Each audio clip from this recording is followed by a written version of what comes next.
for the rest of the day, if you don't end up in a fucking grave, if you want to sleep in the house where I have to pay fucking bills, you're gonna shut the fuck up, you little prick. Because this is my fucking world, and you exist in my world. If you think you're smart enough to live on your own, fucking run away from home. But if you don't want to play that game, shut the fuck up or I'm gonna hurt you.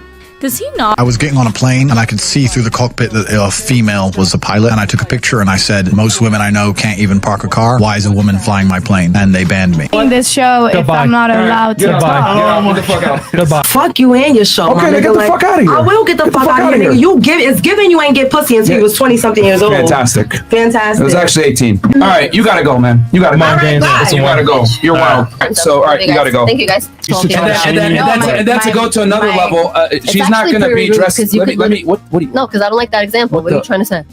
Could go to Miami. Looking at me. This girl's about to get. I wasn't even looking at you at all. No, that's not what he was saying. He was just saying in general. Martha, Yo, chat. What do y'all want, man? Y'all want us to kick her off the show, or do you guys want her to stay? This chick, man, she's wild. Was that rude? This is ridiculous. I wasn't even like addressing her. I was using just a simple example, and she immediately made it personal.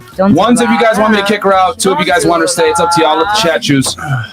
They're always gonna say to kick her off. It's okay, I'll leave. No, one. Yeah. Is it all ones pretty much? That's not very nice. Yeah, they're tired of her. No, we had one no. We had one no. Oh, you're asking Yeah, but them? it's overwhelming. Kick her out. Overwhelming Oh, ones. they don't like me, guys. She's hurting the quality of the show because she keeps interjecting and just talking. All right, so all right, you gotta go. Thank you, guys. Thank you. It was a pleasure. I'll wait for that one to smoke so bad anyway. All right, Bam. Oh no. Okay. Nice meeting Bro, you. stop talking, man, please. all the wild stuff. But you can't do that anymore. If you say stuff like that, it's wild, which is why I love Hitler. Bro, I mean, sorry, I meant to say I love Rumble. You're not just saying that? I never just say anything. Again!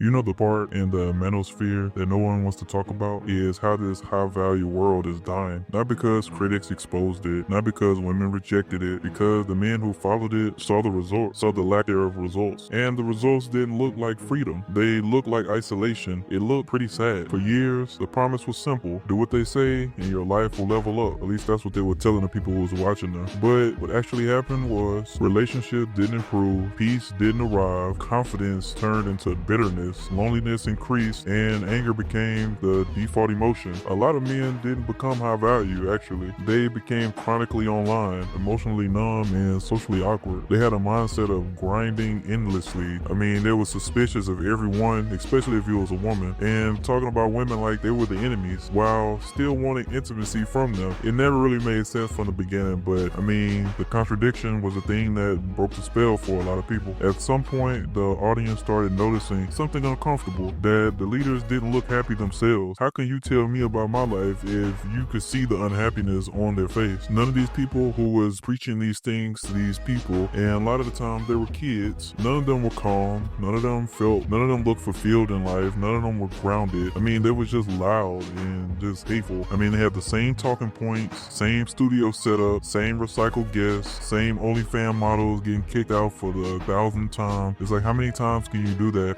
before the illusion get cracked? Because dominance is supposed to lead you somewhere, but after years of watching the same cycle, people started asking, if this lifestyle works, why does it look so empty? Why does these people look so unhappy? And let's be honest, the content stopped evolving. It became the same formula again: bring women, argue, talk over her, kick her out, celebrate again, and again. It's just like, bruh, this is tiring. At some point, it stopped feeling like truth-telling and started feeling like just routine bullying at this point. It didn't show them as being powerful. It showed them as just being weak men and very predictable. And when content becomes predictable, the algorithm moves on, or at least the people move on. So this is why a lot of these Manosphere people are pivoting now, and it's so obvious on why. Because people just get tired of the bullshit. This is where the desperation shows. As the dating discourse stopped hitting, a lot of those figures made the same pivot. They began getting into politics, culture war, race baiting, outrage farming, rage baiting, all that other stuff. Not because they suddenly care about any of the topics that they're talking about, but because conflict always pays when relevance fades. When masculinity content stop converting, the next grift have to appear. You hear them saying stuff like, civilization's under attack, they're trying to replace us, men are trying to be replaced, immigrants are the problem, women are ruined in the country, same anger, new target. I mean, it's tiring at this point. That's not evolution. It's not them people. It's not them changing. That's just repackaging the same resentment. It's people like Sneeko and Andrew Tate, and it's people like Sneeko, Andrew Tate. What's that nigga name? It's people like Sneeko, Andrew Tate, and Myron Gaines, and the Fresh and Fit podcast.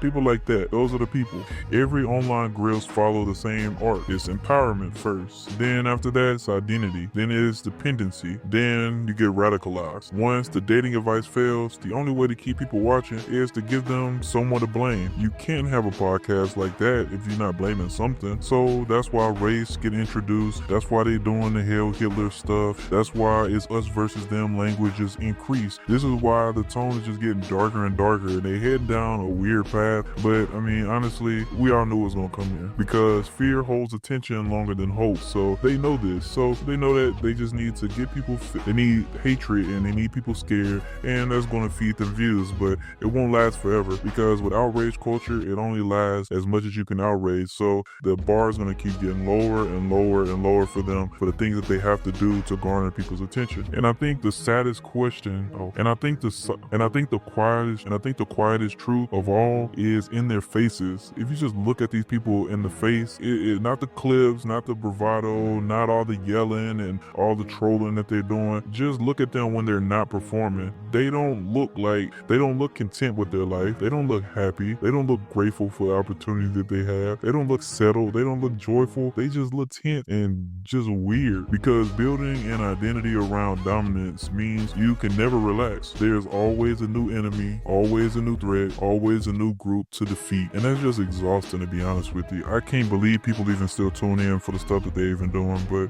you know, hate sales, I guess. But there's a lot of men leaving this manosphere. Men didn't leave because they became weak or something like that, the way that they'll try to make someone feel like if they don't want to listen to them anymore. They left because they probably got tired. They probably got tired of being angry all the time, seeing relationships as a battle, measuring worth through control, performing masculinity instead of actually living it. It's like, bro, it's not a list of rules and all these other extra shit. It's like, bro, be a stand-up dude, move on with your life, dog. It's not so much that you have to talk about. I mean, at some point, these men probably have to realize that this isn't growing anything in my life. This is just noise, and this is actually making me lose and become a loser. It's like, I don't see any of these high-value people out here taking the advice that these people are telling them and it's actually working for them. It's like, nah, bro. And once that realization hits, I mean, you can't unsee it. You probably start looking at them like they just lame people. And the biggest irony of this high-value movement is that it's produced the same exact opposite of what it promised. And the biggest irony of this high-value movement is that it produced the exact opposite of what it was supposed to promise the people who was watching it. Instead of strong men, it created insecure performers. Instead of leaders, it created content addicts. Instead of fulfillment, it created permanent dissatisfaction. And now, as the audience moves on, the movement is left doing what all dying grifts have to do. They shout louder, blame harder, and reaching out for relevance on their fall down from, not grace, but fall down from people knowing and reaching for relevance as they fall off. So this high value world isn't ending because men woke up. It's ending because men grew up, and that's a good thing. And once you realize peace feels better than dominance, there's no going back.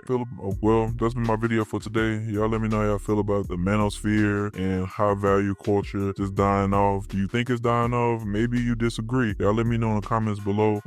Do y'all ever listen to these podcasts? Do y'all even like stuff like this? To me, personally, I think it's some lame stuff. Even from day one, I really never rock with any of that stuff, because it's like, bro, once we talking about hating women and all that, start looking a little off to me, though. Like, I'm not gonna be sitting in a room full of men complaining about women. I'm not about to do that, dog. I'm not gonna do it. So that never been my thing. But hey, if it's for you, it's for you, I guess. But y'all let me know how y'all feel in the comments. Again, this has been Ish from Just Say Anything TV. See y'all in the next video. Y'all hold it down. Peace.